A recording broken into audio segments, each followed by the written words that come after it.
আমরা সবাইকে মিলে একটা পরিবার হিসেবে যাতে থাকতে পারি। বক্তব্য রাখছেন এম মোবারক আলী।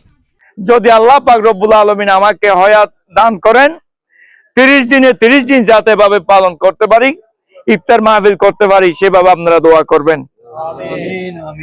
আমি আল্লাহর কাছে আরো কামনা করি যে পবিত্র ঈদের দিন সবাইকে নিয়ে আমরা যাতে যে একটা সুন্দরভাবে আমরা ঈদ পুনর্মিলন করতে পারি।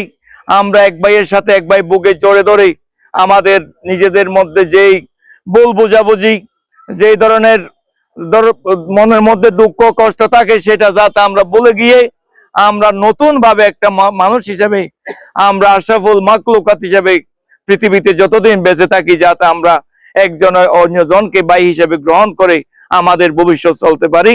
সেই ব্যাপারে আপনারা আল্লাহর কাছে আমরা যে ফরিয়াদ করব, আল্লাহ আমাদেরকে যাতে রহমত দান করে। তাই আমি আর বক্তব্য রাখবো না। অত্যন্ত দলের নিবেদিত, আমার অত্যন্ত শ্রদ্ধার পাত্র, আমাকে নিজের সন্তানের মতো ভালোবাসতো, আমাকে নেতা হিসেবে মানত। উত্তর হারবাঙের সাবেক চেয়ারম্যান জনাব নুরুল আলম চেয়ারম্যান সাহেব যখন মামলায় জর্জরিত, একদিন সন্ধ্যায় এসে আমাকে বলছে, মোবারক ভাই আমি কয়েকদিন আপনার বাসায় থাকবো। আমি নুরুল আলম চেয়ারম্যান কে বললাম, আপনি এত ছোট করে কেন এই কথাটা বললেন? আপনার যতদিন ইচ্ছা, আপনার যতদিন মামলার সমস্যার সমাধান হবে না, আপনি ততদিন আমার বাড়িতে থাকবেন। আপনার জন্য এখানে আমার বাড়ি নিজের বাড়ি হিসেবে সবসময় থাকবে। সেই ওইভাবে আমার কাছে দীর্ঘদিন এখানে থেকেছে আল্লাহর রহমতে। কখনো সেই নিজের একটা পরিবারে যেভাবে থাকে সেইভাবে এখানে থেকেছেন। আমরা সেইভাবে আমার ভাইকে, আমাদের একজন দলের নেতাকে আমরা সম্মান করেছি এবং দায়িত্ব পালন করেছি। ভবিষ্যতেও আমরা সবাইকে মিলে একটা পরিবার হিসেবে যাতে থাকতে পারি। উপরোক্ত কথাগুলো বলছিলেন চকরিয়া উপজেলা বিএনপির সাধারণ সম্পাদক তারুণ্যদীপ্ত তরুণ বিএনপি নেতা এম মোবারক আলী।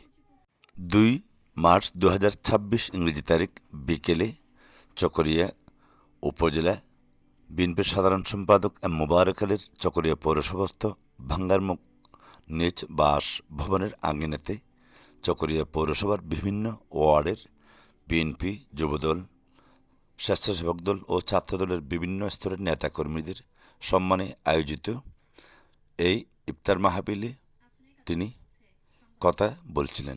12 রমজান অনুষ্ঠিত এই ইফতার মাহফিলে এ সময় মোনাজাত পরিচালনা করেন মাওলানা আবুল হোসেন আনসারী।